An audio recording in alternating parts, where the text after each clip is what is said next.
ரொம்ப சூப்பரா இருந்துச்சுங்க.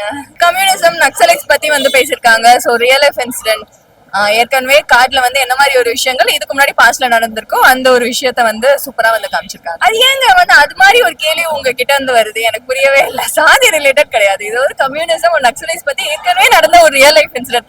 ஸோ நீலம் அப்படின்னாவே அந்த மாதிரி ஒரு கேள்வி மட்டும் தயவு செஞ்சு இனிமேல் கேட்காதீங்க. இல்ல நக்சலைட்ஸ் வந்து அவங்க ராணுவத்துல வந்து போய் அவங்களோட நாட்டு மக்களுக்காக ஒரு நல்லதுக்காக வந்து போறாங்க. ஸோ அது என்ன ஒரு கிளைமேக்ஸ் வருது, எப்படி அவங்க மக்களை வந்து காப்பாத்துறாங்க தான். தினேஷ் அவங்க வந்து சூப்பரா பண்ணியிருந்தாங்க. கல்யாணம் ரொம்ப சூப்பரா அருமையா அவங்களோட ரோல் ரொம்ப சூப்பரா வந்து பண்ணிருக்காங்க. இல்ல எல்லாருக்கும் வந்து ஒரு பிடிச்ச ஒரு படம் தான். ரொம்ப சூப்பரா இருக்கு. சோ ஜஸ்டினோட சாங்ஸ் எல்லாமே வந்து ரொம்ப சூப்பரா இருந்தது. அண்ட் அறிவோட வாய்ஸ் வந்து ரொம்ப சூப்பரா இருந்தது. சூப்பரா இருக்கு ப்ரோ. ரொம்ப இன்ஃபர்மேட்டிவா நல்ல படத்துல வந்து நக்சல்ஸ் பத்தி பேசுறாங்க. நக்சல்ஸை வந்து கவர்மெண்ட் அவங்களுக்கு சாதகமா எப்படி யூஸ் பண்ணிக்கிட்டாங்க அப்படின்றத பத்தி பேசுறாங்க. ஸோ புதுசா இருக்கும் பாக்குறவங்களுக்கு வந்து இப்படிலாம் நடக்குதான்ற மாதிரி ஒரு ஒரு தாட் ப்ரொவோக்கிங்கா இருக்கும். கேஸ்ட் பேஸ் பண்ணி அங்கங்க இருக்குமே தவிர கேஸ்ட் வந்து மெயின் கான்செப்ட் கிடையாது.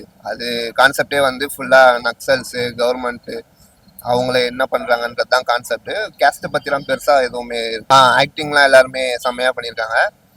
கலை தினேஷ் ரெண்டு பேருக்குமே வந்து மெயின் கேரக்டர் தான். ஸோ ரெண்டு பேருமே நல்லா பண்ணியிருக்காங்க.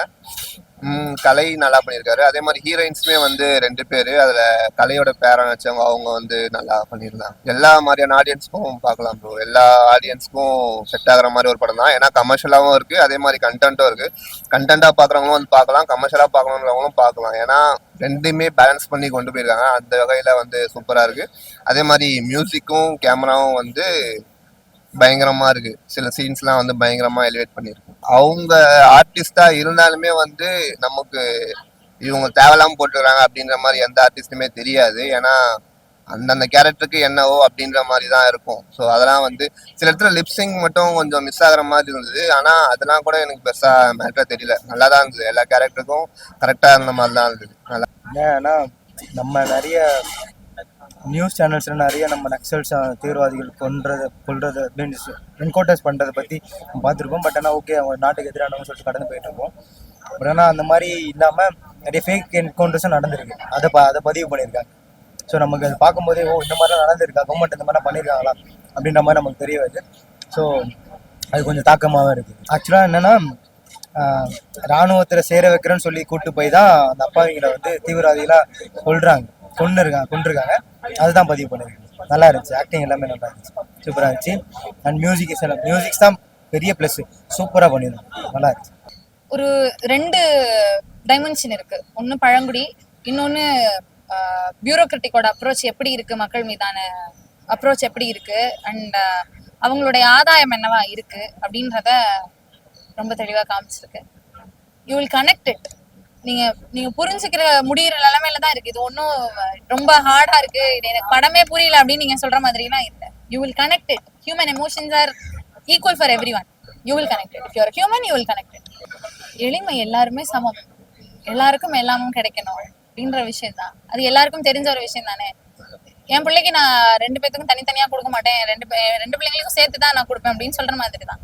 நம்ம இயல்புலயே நம்மளோட பேசிக் ஈக்குவாலிட்டி இருக்கு இல்லையா. நம்ம அதை தானே யோசிக்கிறோம். அதுதான் நமக்கு கிடைக்கணும்னு யோசிக்கிறோம். 1000 பிரச்சனைகள் இருக்கு, சாதிய பிரச்சனைகள் இருக்கு, மத பிரச்சனைகள் இருக்கு, கிளாஸ் இன்இக்வாலிட்டி இருக்கு, அந்த வயலன்ஸ் இருக்கு. இது எல்லாத்தையும் தாண்டி அது பேசுது. உங்களால புரிஞ்சுக்க முடியும். படத்துல இதெல்லாம் சார் வந்து இந்த படம் தயாரிச்சதுனால நிறைய இது வந்து ஒரு தரப்புக்கான படம் அப்படின்ற மாதிரி ஒரு ஏன் அவரோட படம் ஒரு தரப்புக்கான படம்னே எல்லாரும் சொல்றீங்கன்னு எனக்கு இப்ப வர புரியல. ஒரு முன்பு வெளியில இருக்கு, கட்டமைச்சிருக்காங்க. அவருக்கு இந்த படம் அந்த மாதிரி அந்த கட்டத்துக்குள்ள வருதா இல்ல அனைவருக்குமான படம். அது மத்த படங்களும் எல்லாருக்குமான படம் தான், இதுவும் எல்லாருக்குமான படம்.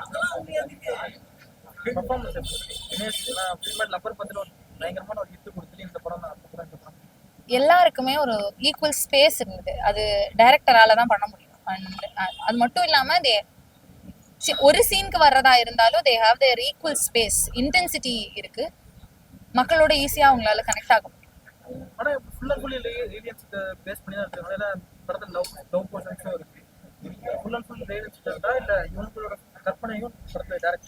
எளிமையான காதல் எல்லா இடத்துலயும் இருக்கு. அந்த எளிமையான காதலும் அதுல இருக்கு. அங்க இருக்கிற பிரச்சனைகளும் இருக்கு. மக்களுக்கு இந்த சமூகத்துல எதெல்லாம் இருக்கோ அதுல பிரதிபலிச்சுதான் செஞ்சிருக்கு. ஆக்சுவலி அடியலங்காரி வந்ததுல இருந்தே ஒரு முணுமுணுக்கிற மாதிரியான ஒரு பாடல் தான் அது. திரும்ப லூப்ல போயிட்டு இருக்கிற மாதிரியான பாடல் தான். எல்லாமே வந்து வார்த்தைகளா இருக்கட்டும், மியூசிக்கா இருக்கட்டும், எல்லாமே இட் கனெக்ட்ஸ் வெரி ஈஸிலி. படம் முடிஞ்சு வெளில வரும்போது நிறைய பேர் கணத்தை எதையோ தொடருவாங்க. உண்மையிலே கணத்தை எதை தொடர்ந்து வருவீங்க?